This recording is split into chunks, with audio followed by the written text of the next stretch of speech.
नमस्कार, आप देख रहे हैं एनबीएस न्यूज लाइव और मैं हूं आपके साथ मानवी ठाकुर। खरगोन में हत्या का सनसनीखेज मामला सामने आया है। पत्नी की हत्या कर पलंग के नीचे गाड़ा शव, महिला का हाथ बाहर आने से सामने आई हत्या की सनसनीखेज घटना। हत्या का राज खुलने के डर से पति ने भी जहर खाकर दी जान। पुलिस ने प्रकरण दर्ज कर जांच में लिया। पोस्टमार्टम रिपोर्ट के बाद होगा महिला की हत्या का खुलासा। खरगोन जिला मुख्यालय से करीब 80 किलोमीटर दूर बड़वाहा थाना क्षेत्र के सुलगांव में हत्या का एक सनसनीखेज मामला सामने आया। 45 वर्षीय अधेड़ ने अपनी 40 वर्षीय पत्नी को मारकर अपनी खटिया पलंग के नीचे गाड़ दिया, लेकिन ठीक से शव नहीं दफनाने के कारण हाथ आया बाहर और उसकी उठती दुर्गंध ने खोल दिया हत्या का राज। आरोपी पति 4 से 5 दिन से उसी खटिया के ऊपर सो रहा था जहां पत्नी का शव दफनाया। मामला यह है कि 45 वर्षीय लक्ष्मण पिता दुबलिया का घर के बाहर पड़ा हुआ था और उसके पास कीटनाशक दवा की शीशी और पानी की बोतल भी पड़ी हुई थी। घर पर ताला डला था। ग्रामीणों की नजर पड़ी तो घर के पास पहुंचे, वहां तेज दुर्गंध उठी। ग्रामीणों ने ताला तोड़ा और घर के अंदर प्रवेश किया तो सभी देखकर दंग रह गए। यहाँ खटिया के नीचे जमीन से निकलता हाथ नजर आया। ग्रामीणों ने तत्काल इसकी सूचना पुलिस को दी।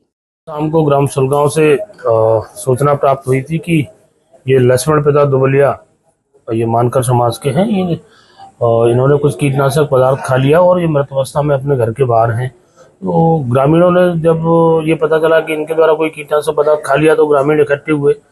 इनकी जो पत्नी थी वो भी नहीं दिखाई दे रही थी, साथ ही इनके घर का ताला लगा हुआ था और घर के अंदर से बदबू आ रही थी। तो फिर ग्रामीणों ने इनके घर का ताला तोड़ करके देखा तो जो इनकी पत्नी है रुक्मिणी बाई, वो घर के अंदर जो जमीन होती है मिट्टी, उसके नीचे गड्ढा खोद करके गड़ी हुई पाई गई। वो भी मृत अवस्था में थी। सूचना मिलने पर मौके पर पहुंचकर तत्काल ही दोनों के मर्ग पंजीबद्ध कर दोनों के जो महिला है उसके शव को भी निकाला गया और सभी साक्ष्यों समक्ष पंचनामा कार्रवाई की गई। चूंकि महिला जो पुरुष है लक्ष्मण, उसको तो स्पष्ट है कि कोई ना कोई कीटनाशक की जो बोतल है वो भी पाई गई। कीटनाशक पदार्थ पीने से उसकी डेथ हुई है। और जो महिला है चूंकि जमीन के अंदर गड़ी हुई पाई गई तो निश्चित ही संदेहास्पद स्थिति तो है। कुछ ये जो महिला की बॉडी थी तो कुछ दिनों की समझ में आ रही थी, बॉडी कुछ डिकम्पोज हालत में पाई गई है। तो दोनों को सबों को पंचनामा के पश्चात CHC बड़वा में लाया जाकर के PM कराया गया है। PM रिपोर्ट प्राप्त होने पर उसकी मृत्यु का कारण स्पष्ट हो सकेगा और PM रिपोर्ट में जो साक्ष्य आएंगे उसके मुताबिक वैधानिक कार्रवाई इसमें की।